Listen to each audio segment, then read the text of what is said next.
Welcome to Sanjay classes. तो आज की इस वीडियो में हम क्लास 9th की इकोनॉमिक्स की बुक का चैप्टर फर्स्ट, जिसका नाम है पालमपुर गांव की कहानी, उसके कुछ इम्पॉर्टेंट क्वेश्चंस को डिस्कस करेंगे। तो सबसे पहले हम इस चैप्टर का कंक्लूजन देख लेते हैं कि इस चैप्टर में हमारे क्या है, इसका निष्कर्ष देख लेते हैं शॉर्ट फॉर्म में। तो चलिए शुरू करते हैं। तो जैसा कि हमारे चैप्टर के नाम से क्लियर होता है, पालमपुर गांव की कहानी, मतलब इसमें ये कोई एक गांव है, उस गांव की स्टोरी के बारे में बताया है कि उस गांव के लोग कैसे अपना जीवन जीते हैं, कैसे अपना पालन पोषण करते हैं, कैसे डेली लाइफ अपना जीते हैं, कैसे अर्निंग करते हैं, कैसे प्रोडक्शन करते हैं। इन सब के बारे में हम इस चैप्टर में पढ़ेंगे। तो इस चैप्टर में हमें क्या क्या पढ़ना है। सबसे पहले तो हमें यह कि प्रोडक्शन कैसे होता है और प्रोडक्शन को और बेटर कैसे कर सकते हैं, अच्छा उत्पादन कैसे कर सकते हैं, और फार्मिंग में कौन कौन से लोग लगे हैं, और इस गांव में टोटल कितने लोग रहते हैं, कौन कौन से लोग कौन कौन से सेक्टर में लगे हैं। तो इस चैप्टर में हमें ये सब पढ़ना है। तो जो हमारे पालमपुर गाँव के जो लोग हैं, इसमें हमारे टोटल 450 परिवार रहते हैं। सबसे पहले तो ये बता दूं कि जो पालमपुर गांव है वो वास्तव में रियल में कोई ऐसा गांव नहीं है। ये सिर्फ इमेजिन किया हुआ एक गांव है। किसी व्यक्ति ने इसको इमेजिन कर लिया है और उसके ऊपर बेस्ड हमें बहुत कुछ सीखने को दिया है। मतलब ये कोई असली में कोई गांव नहीं है, ये एक वास्तविक गांव नहीं है, ये एक काल्पनिक गांव है। पालमपुर गांव एक काल्पनिक गांव है। सबसे पहले तो इस कॉन्सेप्ट को क्लियर करना बहुत ज़रूरी है। तो जो हमारे पालमपुर गांव में, उसमें टोटल 450 परिवार रहते हैं, और उस परिवार में से जो हमारे 80 फैमिलीज़ है वो हमारे ऊपर कास्ट वाली है, और 150 जो है हमारी निचली कास्ट में है। मतलब कास्ट में डिवाइड कर दिया गया है उस गांव के लोगों को। और ये नहीं, ऐसा नहीं है कि पालमपुर गांव में कोई सुविधा नहीं है, पिछड़ा हुआ गांव है, ऐसा नहीं है। बल्कि पालमपुर गांव में जो हमारा वाटर सप्लाई, इलेक्ट्रिसिटी सप्लाई, और हमारे स्कूल, और जो हमारा एजुकेशन सिस्टम, और हमारा जो हेल्थ सेंटर, ये सब पालमपुर गांव में है। मतलब ये विकास अभी कर रहा है, विकसित नहीं कह सकते और पिछड़ा भी नहीं कह सकते हम, लेकिन विकास कर रहा है। तो इस चैप्टर में जो हमें मेन टॉपिक पढ़ने हैं, हमें 3 टॉपिक है। फर्स्ट तो है हमारा कि ऑर्गेनाइजेशन ऑफ प्रोडक्शन कैसे होता है, मतलब उत्पादन का संगठन कैसे होता है, उत्पादन कैसे होता है, उसमें कौन कौन से फैक्टर्स की ज़रूरत होती है, इंपॉर्टेंट फैक्टर्स, ये पढ़ना है हमें। सेकंड टॉपिक है हमारा कि जो पालमपुर गांव में फार्मिंग कैसे होती है, फार्मिंग को कैसे बढ़ाया गया, फार्मिंग कैसे की गई, फार्मिंग को कैसे इम्प्रूव किया गया। थर्ड था हमारा कि उसमें जो हमारी लैंड है वो तो लिमिटेड है, उसको कैसे डिस्ट्रीब्यूट किया गया पीपल में। तो एक एक करके हम डिस्कस कर लेते हैं। तो हमारा जो फर्स्ट टॉपिक है ऑर्गेनाइजेशन ऑफ प्रोडक्शन, मतलब उत्पादन का संगठन। उत्पादन, तो सबसे पहले हम जान लेते हैं उत्पादन क्या होता है। तो उत्पादन वो होता है जिस चीज़ों की हमें ज़रूरत होती है, नीड होती है, उस चीज़ का हम उत्पादन करते हैं। और ऐसा नहीं है कि उत्पादन हमने एक दिन में सोचा उत्पादन हो गया, नहीं। उत्पादन के लिए हमें मेन फैक्टर्स की ज़रूरत होती है। 4 फैक्टर्स, इंपॉर्टेंट फैक्टर्स है हमारे, जो हमारी प्रोडक्शन में लगती है किसी भी चीज़ की। तो फर्स्ट है हमारा लैंड मतलब भूमि। अगर भूमि नहीं होगी तो हम प्रोडक्शन कैसे करेंगे, उत्पादन कैसे करेंगे। अगर किसी चीज़ को हमें उत्पादन करना है तो उस चीज़ के लिए हमें भूमि लेनी पड़ेगी ना। मतलब जैसे देखो, अगर हमें शादी करनी होती है तो उसके लिए हमें हॉल बुक करना होता है, किसी भी गली या किसी मोहल्ले में तो नहीं करते। उसी तरह अगर हमें प्रोडक्शन करना होता है तो उसके लिए हम एक लैंड लेते हैं, मतलब भूमि लेते हैं एक। सेकंड लेते हैं हम लेबर क्या होता है, हमारे मजदूर। अगर वो काम मजदूर होंगे तभी तो हमारा काम होगा, प्रोडक्शन हमारा होगा। प्रोडक्शन कौन करेगा, मशीन तो करेगी, लेकिन मशीन के अलावा हमें लेबर की भी ज़रूरत होती है। थर्ड होता है हमारे कैपिटल, पूंजी। मतलब अगर हमारी पूंजी नहीं होगी तो प्रोडक्शन कैसे होगा। किसी भी प्रोडक्शन में करने के लिए हमें कैपिटल की ज़रूरत होती है। किसी में कम होती है, किसी में ज़्यादा होती है, लेकिन हमें कैपिटल की ज़रूरत होती है। कैपिटल हमारा मोस्ट इंपॉर्टेंट फैक्टर है, कैपिटल एंड लैंड। फोर्थ है हमारा ह्यूमन कैपिटल, मतलब ह्यूमन कैपिटल मतलब मानव पूंजी। मतलब कि मानव कैसा है, उसका एजुकेशन, उसका हेल्थ, ये सब हमारे किसी प्रोडक्शन में ज़रूरत होती है ह्यूमन कैपिटल की। तो कौन कौन से फैक्टर्स की ज़रूरत होती है हमें प्रोडक्शन में। First land, second labour, third capital, fourth है हमारा ह्यूमन कैपिटल। तो ये था हमारा की प्रोडक्ट ऑर्गेनाइजेशन ऑफ प्रोडक्शन कैसा होता है। सेकंड टॉपिक है जो हमें इस चैप्टर में पढ़ना है, वो है हमारा कि पालमपुर गांव में खेती, मतलब फार्मिंग कैसे होती है। तो टोटल कितनी फैमिलीज थी हमारी, अभी बताया था 450 फैमिलीज थी। उसमें से जो हमारे 75% लोग थे ना, वो हमारे फार्मिंग में लगे हुए थे, टोटली फार्मिंग पर डिपेंड थे। ऐसा नहीं कि मतलब वो दूसरा काम भी करते थे, वो हमारे फार्मिंग पर ही डिपेंड थे। बाकी जो हमारे 25 थे वो दूसरे भी काम करते थे। ऐसा नहीं कि सिर्फ फार्मिंग ही होती थी, दूसरा भी काम होता था पालमपुर गाँव में। एक तो हमारा मैन्युफैक्चर हो गया, डेयरी हो गया, ट्रांसपोर्टेशन, ये सब भी होता था हमारे। लेकिन जो ज़्यादा लोग वो हमारे कृषि करते थे। और जो हमारी कृषि थी वो उसमें तो उस टाइम पे तो सही थी, भूमि और लोग जनसंख्या वो सब ठीक थी।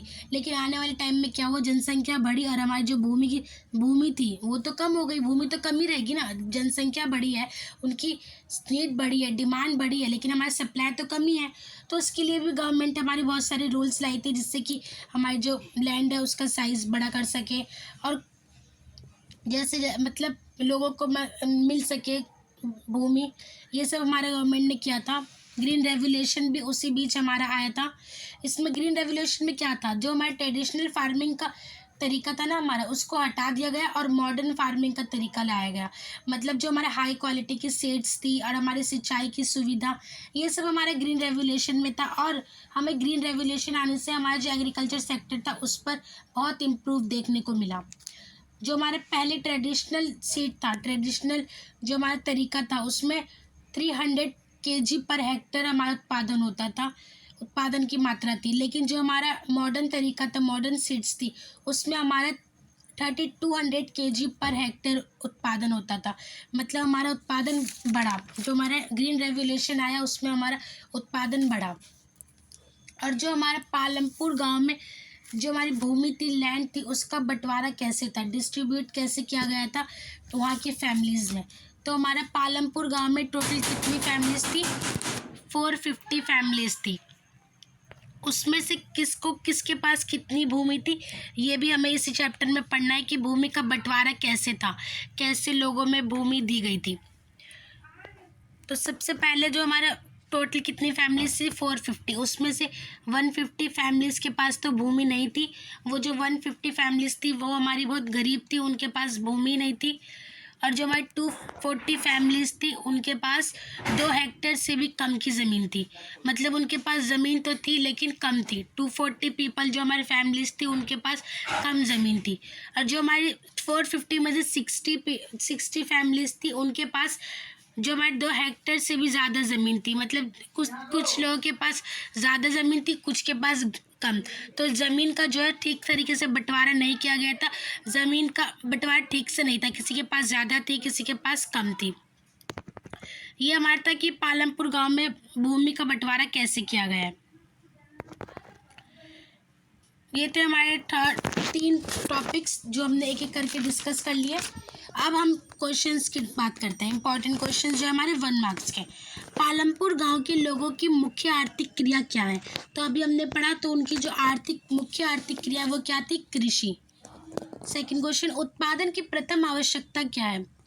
उत्पादन की जो हमारी फर्स्ट नीड है, सबसे पहली नीड है, वो क्या है, भूमि। अगर भूमि नहीं होगी तो हमारा उत्पादन कैसे होगा, ये हमारा इंपॉर्टेंट फैक्टर है। पालमपुर के कृषक तीसरी फसल के रूप में कौन सी फसल बो रहे हैं।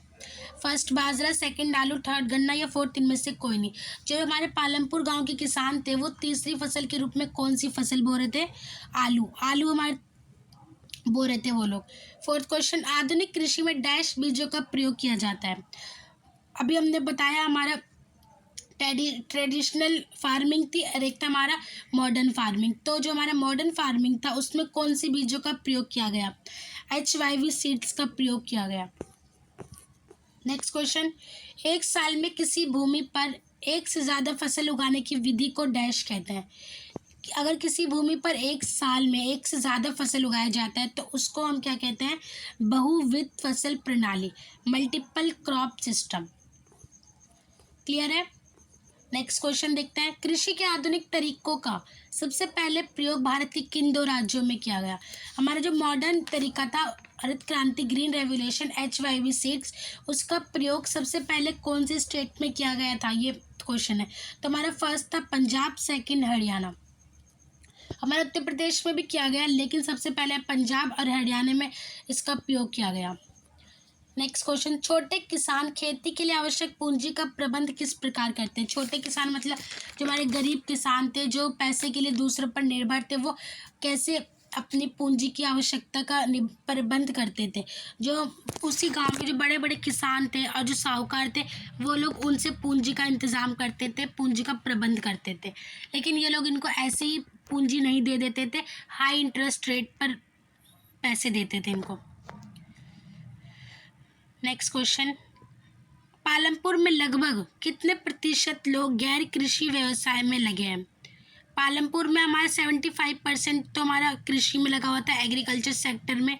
बाकी जो हमारे 25% लोग बचे वो हमारे गैर कृषि कार्यों में लगे हुए थे, जैसे कि ट्रांसपोर्टेशन, विनिर्माण, मैन्युफैक्चर, डेयरी, इन सब में लगे हुए थे।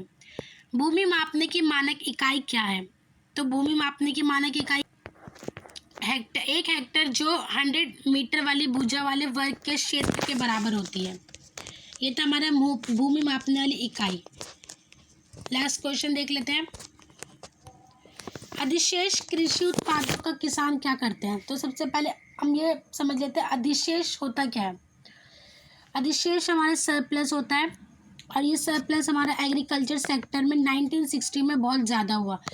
क्या हुआ कि जो हमारे 1960 में हरित क्रांति आई, तो जो हमारे किसान थे उनको बहुत फ़ायदा हुआ। उन्होंने जो फसल उगा रहे थे ना, उसको बाज़ार में बेचने के बाद वो अपना यूज़ करने के बाद बच जाता था। जो पहले किसान खेती करते थे वो अपना यूज़ करने के बाद बच नहीं पाता था, लेकिन हरित क्रांति के बाद वो अपना यूज़ भी कर लेते थे, उसके बाद भी जो उनकी फसल थी वो बच जाती थी, तो वो क्या करते थे, उसको बाज़ार में बेच देते थे हाई रेट पर, तो उनको उनसे प्रॉफिट होता था। क्लियर है? ये थे हमारे 1 मार्क्स के क्वेश्चंस, ये हमारा आंसर है, चेक कर लीजिएगा। अब हम देखेंगे 3 और 5 मार्क्स के क्वेश्चंस। पालमपुर गांव की किन्हीं 3 गैर कृषि क्रियाओं का वर्णन कीजिए।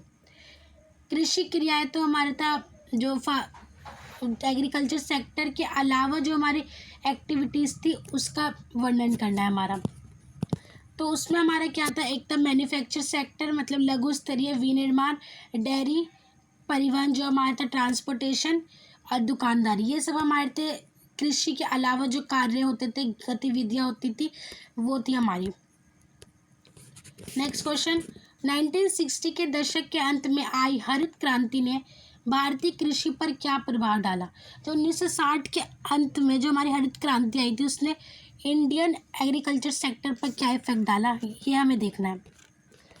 तो क्या इफेक्ट डाला, हरित क्रांति ने भारतीय कृषकों को ज़्यादा उपज वाले बीज HYV के द्वारा चावल और गेहूँ की कृषि करने के तरीके सिखाए। तो जो हमारी हरित क्रांति थी 1960 के दौरान आई, उसमें जो बीज थे वो हाई क्वालिटी की बीज का उपयोग किया गया, उसने सिंचाई की सुविधाएं भी दी। इससे जो हमारा एग्रीकल्चर सेक्टर बहुत इम्प्रूव हुआ, लोगों को ज़्यादा से ज़्यादा फसल मिली, अधिशेष की प्राप्ति हुई, अपना उपयोग करने के बाद वो बाज़ार में बेच देते थे फसल को, उससे उनको प्रॉफिट होता था। परंपरागत बीजों की तुलना में अधिक बीज उपज वाले बीज साबित हुए। जो हमारा परंपरागत तरीका था, ट्रेडिशनल जो हमारा सीड्स थी, उसके अगर हम कंपेयर करें उससे, तो उससे ज़्यादा हाई उपज वाली थी ये, मतलब उच्च पैदावार देती थी जो हमारे HYV सीड्स थी। किसानों ने कृषि में ट्रैक्टर और फसल काटने की मशीनों का उपयोग भी किया। तो जो हमारे फार्मिंग थे उन्होंने क्या किया, उन्होंने कृषि में जो ट्रैक्टर होते थे, बड़े बड़े ट्रैक्टर, उसका यूज़ किया, और फसल काटने के लिए मशीनों का भी प्रयोग किया। रासायनिक खादों का प्रयोग करना शुरू किया। जो HYV सीड्स थी, हमारी हरित क्रांति आने के बाद रासायनिक खादों का प्रयोग शुरू किया गया, प्राकृतिक संसाधनों का भी उपयोग किया गया। तो ये था हमारे कि हरित क्रांति के आने से क्या क्या बदलाव हुए। नेक्स्ट क्वेश्चन देख लेते हैं, परंपरागत खेती व आधुनिक कृषि में अंतर बताना है हमारा। तो जो हमारा ट्रेडिशनल जो फार्मिंग थी और मॉडर्न फार्मिंग, उसमें हमें डिफरेंस बताना है कि उसमें क्या क्या डिफरेंस हुए। ये तो हम खुद भी लिख सकते हैं। देखो, फर्स्ट तो हमारा ये हो सकता है कि जो हमारा इसने अच्छी सिंचाई सुविधाएं दी, सेकंड कि इसने हाई क्वालिटी की बीज भी दी, और बड़ी बड़ी मशीनें दी हमारी, जो कि हमारे परंपरागत कृषि में नहीं थी, और इससे जो किसान थे उनको बहुत फ़ायदा हुआ, बहुत मुनाफा भी हुआ उनको। और इससे बचत की भी बहुत प्राप्ति हुई हमारी। तो ये था हमारा डिफरेंस। अब हम नेक्स्ट क्वेश्चन देख लेते हैं।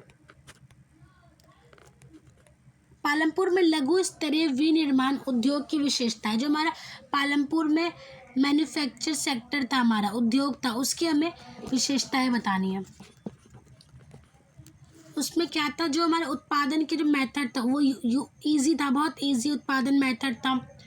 पारिवारिक श्रम द्वारा घरों पर काम करना, जो काम होता था, जो उत्पादन के लिए जो काम करते थे विनिर्माण के लिए, उसके लिए कोई अलग से ज़मीन की ज़रूरत नहीं होती थी कि कहीं पर ज़मीन लेना है, वो घर में भी ईजिली किया जाता था।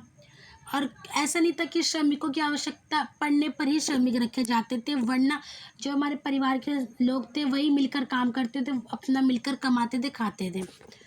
और उसमें जो हमारे कैपिटल था, पूंजी की भी आवश्यकता कम थी, कम पूंजी में ये काम हो जाता था हमारा जो विनिर्माण उद्योग था। और इसमें टाइम भी कम लगता था, हमारा कम टाइम में हमारा माल तैयार हो जाता था। तो ये था हमारा विनिर्माण उद्योग की विशेषता है। 5th क्वेश्चन देख लेते हैं। आपके क्षेत्र में कौन कौन सी गैर कृषि क्रियाएं होती है? ये आप लोग लिख सकते हैं अपने आसपास देख करके। डिस्कस करते हैं। फर्स्ट हमारी दुकानदारी जो घर के आसपास होती है। सेकंड हमारा ई रिक्शा, ट्रक, ये सब भी होता है सबके घर के आसपास। सिलाई के सेंटर, और जो हमारा प्राइवेट सेंटर होता है, कोचिंग सेंटर, कंप्यूटर क्लासेस होती है, फर्नीचर बनाना, ये सब हमारे घर के आसपास जो भी गैर कृषि के अलावा जो भी कार्य होते हैं वो हम लिख देंगे, तो उसमें ये आंसर हमारा कंप्लीट हो जाएगा। नेक्स्ट क्वेश्चन देख लेते हैं। पालमपुर गांव में भूमिहीन किसानों को किस प्रकार का संघर्ष करना पड़ा? तो भूमिहीन किसान किसे कहते हैं? जिनके पास भूमि नहीं होती उनको हम भूमिहीन किसान कहते हैं। पालमपुर गांव में जिनके पास भूमि नहीं थी उन किसान को किस प्रकार का संघर्ष करना पड़ा? तो आइए देखते हैं।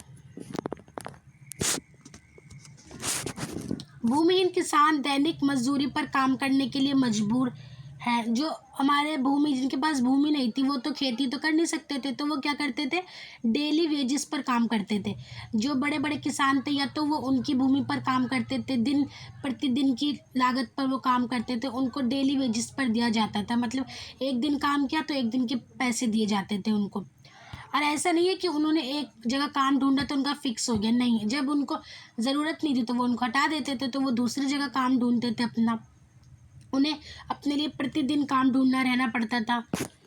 और इसको ध्यान में रखते हुए जो हमारी सरकार थी कि जिनके पास भूमि नहीं है वो तो ऐसे ही भूखे मर जाएंगे, तो उसके लिए जो डेली वेजेस थी उसको फिक्स कर दी गई हमारी गवर्नमेंट ने, जो 60 रुपये निर्धारित कर दिए गए। लेकिन फिर भी 35 से 40 रुपये ही दिए जाते थे। जो बड़े बड़े किसान थे वो उनका शोषण करते थे, वो उनको फिर भी कम पैसे ही देते थे। लेकिन हमारी जो गवर्नमेंट थी उसने फिक्स कर रखा था 60 रुपये से नीचे कोई नहीं देगा, लेकिन फिर भी उनको 35 से 40 रुपये ही मिलते थे।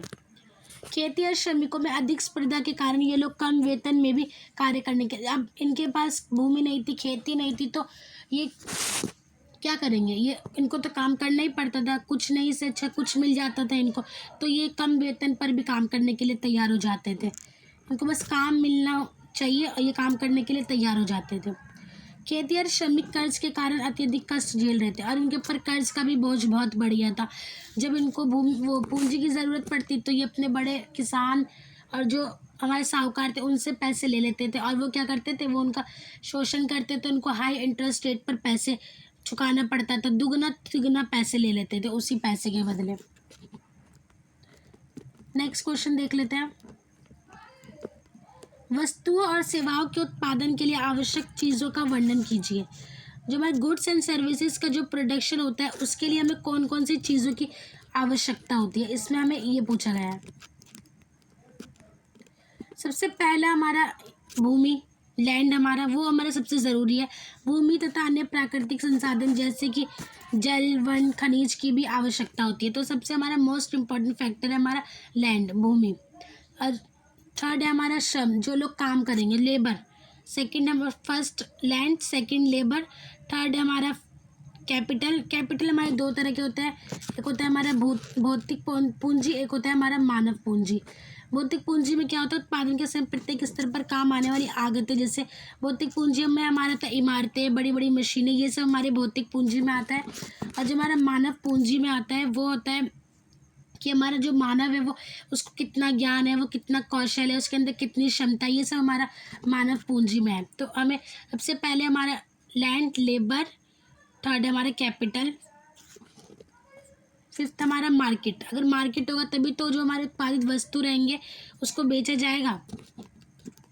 तो ये था हमारा कि किसी भी गुड्स एंड सर्विसेज को प्रोडक्शन करने के लिए कौन कौन से फैक्टर्स की नीड होती है। Land, labour, capital, human capital, physical capital, market. Next question देख लेते हैं। क्वेश्चन नंबर 8, कृषि उत्पादन में वृद्धि के लिए सिंचित क्षेत्र को बढ़ाना आवश्यक है। कोई 3 कारण लिखिए। जो हमारे एग्रीकल्चर सेक्टर था उसमें, उस सेक्टर जो हमारा भूमि थी उस क्षेत्र को बढ़ाना आवश्यक था, उसके हमें रीज़न बताना है। ये अभी हमने पढ़ा है। वो जो हमारा एग्रीकल्चर सेक्टर है उसको उसका साइज़, जो भूमि के साइज़ को बढ़ाने की आवश्यकता हमें क्यों पड़ी थी, क्योंकि हमारा डिमांड ज़्यादा था, सप्लाई कम थी। इसका आंसर देख लेते हैं हम।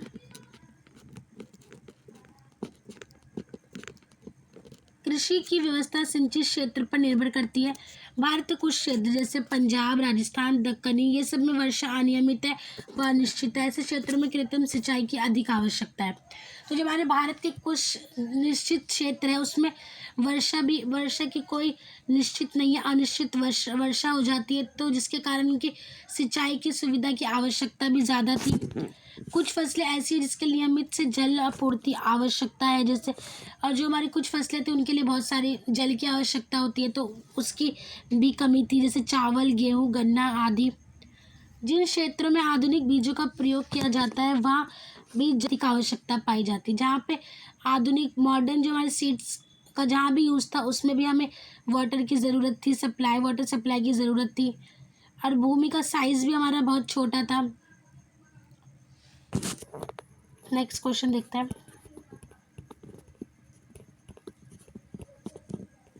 क्वेश्चन नंबर 9, पालमपुर में भूमि कृषकों में किस प्रकार वितरित है।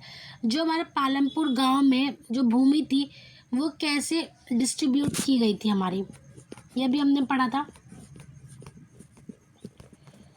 तो किस तरह वो जो पालमपुर गांव में टोटल कितने फैमिलीज थी, 450 फैमिलीज रहती थी। उसमें से जो हमारी 150 थी उनके पास तो भूमि ही नहीं थी, और जो उसके बाद जो हमारे 250 फैमिलीज थी उनके पास 2 हेक्टेयर से भी कम की ज़मीन थी। उनके पास 2 हेक्टेयर से भी कम क्षेत्रफल वाले टुकड़ों पर खेती करते थे। उनके पास भूमि तो थी लेकिन कम थी। और बाकी जो हमारे 60 फैमिलीज थे, 60 फैमिलीज, उनके पास 2 हेक्टेयर से भी ज़्यादा भूमि थी। मतलब क्या है, ये यहाँ पे लैंड का अच्छे से बंटवारा नहीं किया गया है, ठीक से बंटवारा नहीं है, ये असमान रूप से बंटवारा किया गया है। इसमें ये फिर इससे क्या था, कोई अमीर था तो कोई ज़्यादा गरीब था, इसी कारण से। कुछ बड़े किसानों के पास 10 हेक्टेयर या इससे भी अधिक की भूमि, जो बड़े बड़े किसान थे उनके पास 10 हेक्टेयर या इससे भी ज़्यादा की भूमि थी। एक क्वेश्चन समझ आ गया। अब हम नेक्स्ट क्वेश्चन देखते हैं।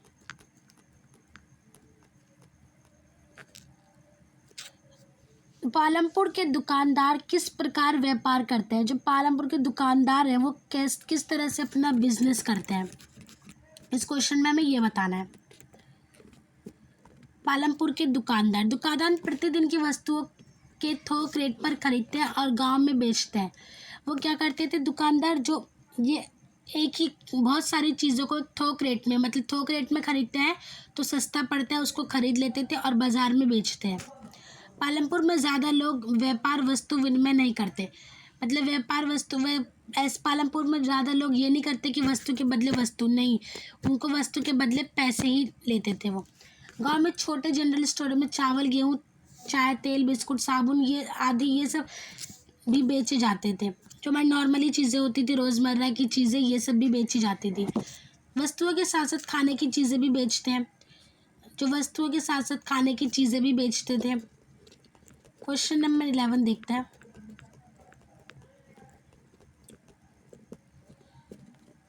हरित क्रांति क्रांति के कारण मिट्टी की उर्वरक क्षमता कम हुई। क्या आप इससे सहमत हैं? आप अपने विचार व्यक्त कीजिए। तो ये क्वेश्चन क्या पूछ रहा है, हरित क्रांति के आने से जो हमारी मिट्टी की उर्वरक क्षमता थी वो क्या कम हुई है? इससे हमें इसका आंसर बताना है। तो चलिए देखते हैं। हरित क्रांति रासायनिक उर्वरकों के कारण मृदा की उर्वरता नष्ट होने लगी। रासायनिक जो हमारे उस ऐसा नहीं है कि हरित क्रांति के पॉजिटिव इफेक्ट ही पड़े, उसके नेगेटिव इफेक्ट भी पड़े। जिस तरह से एक सिक्के के दो पहलू होते हैं, उसी तरह किसी भी चीज़ के पॉजिटिव एंड नेगेटिव दोनों इफेक्ट होते हैं। उसी तरह अगर हरित क्रांति ने अच्छे प्रभाव भी दिखाए तो उसने नकारात्मक प्रभाव भी दिखाए। रासायनिक उर्वरकों के कारण मृदा की जो उर्वरता है नष्ट होने लगी। उसमें रासायनिक उर्वरक थे, मतलब जो दवाइयाँ थी उसमें उसका यूज़ ज़्यादा था, इसलिए जो हमारी मिट्टी थी वो नष्ट होने लगी थी, खराब होने लगी थी। भूजल के ज़्यादा प्रयोग से भूमि जल स्तर गिरने लगा। भूमि का ज़्यादा प्रयोग करने से जो हमारा भूमि का वाटर लेवल था वो गिरने लगा। रासायनिक उर्वरक आसानी से पानी में घुलकर मिट्टी से जो निचले चले जाते हैं और जल को दूषित कर देते हैं। जो हमारे फर्टिलाइज़र थे वो आसानी से पानी में घुल जाते थे इजीली, और मिट्टी के नीचे वाले हिस्से में जाकर जो पानी था उसको प्रदूषित कर देते थे। कुछ परिवारों ने जिनके घर बस स्टैंड के निकट थे, अपने घर के एक भाग में ही छोटी दुकान खोल ली। बहुत सारी फैमिलीज थी जिनके घर बस स्टैंड के पास थे, वहीं पर अपनी शॉप्स भी उन्होंने खोल ली। तो ये था हमारे हरित क्रांति के आने से जो नेगेटिव इफेक्ट भी पड़े। मिट्टी खराब हो गई, पानी का लेवल कम हो गया, और जो वाटर था वो हमारा पॉल्यूशन हो गया, पॉल्यूटेड हो, मतलब पॉल्यूशन बढ़ा इससे। अब हम नेक्स्ट क्वेश्चन देख लेते हैं। नेक्स्ट क्वेश्चन क्या है हमारा, ये लास्ट क्वेश्चन है। ऐसे कौन कौन से गैर कृषि कार्य हैं जो पालमपुर जैसे गांव में प्रारंभ किए गए हैं? गैर कृषि कार्य मतलब कृषि के अलावा ऐसे कौन कौन से काम है जो पालमपुर गांव में शुरू किए गए हैं? तो कौन कौन से थे हमारे? पालमपुर में गैर कृषि कार्य प्रारंभ किए जा सकते हैं, जैसे कि लकड़ी से फर्नीचर बनाना। पालमपुर गांव में बहुत सारी लकड़ियाँ थी, तो उससे फर्नीचर भी बना सकते हैं। घरेलू बर्तनों का निर्माण कर सकते हैं, घरेलू बर्तन को खुद बना सकते हैं। सिलाई कढ़ाई बुनाई से तैयार कपड़े भी बना सकते हैं, और हम सिलाई सेंटर भी खोल सकते हैं, प्राइवेट ट्यूशन कोचिंग सेंटर भी खोल सकते हैं। टोकरियाँ बुनना, जो वहाँ की फेमस हस्तशिल्प कला थी वहाँ की औरतें में, वो भी कर सकते हैं। जैसे टोकरी बुनना, उसे बुन करके मार्केट में बेच सकते हैं।